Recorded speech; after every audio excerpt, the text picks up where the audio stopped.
এই তো এটা গোয়ার সমুদ্রের দ্বীপ। আমরা এই দ্বীপে ঘুরতে এসেছি। চারিদিকে কত মানুষ ঘুরতে এসেছে সমুদ্রের দ্বীপে।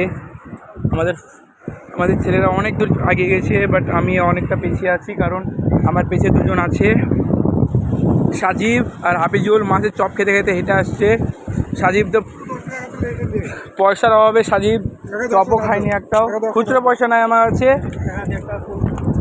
30 টাকা দিয়ে একটা কুলফি খেয়েছে সাজিব। এই মুহূর্তে বহুত খরচা করে ফেলেছে। এমনি তাকাও কত বলো 100-150 টাকা কী হয়েছে বলো?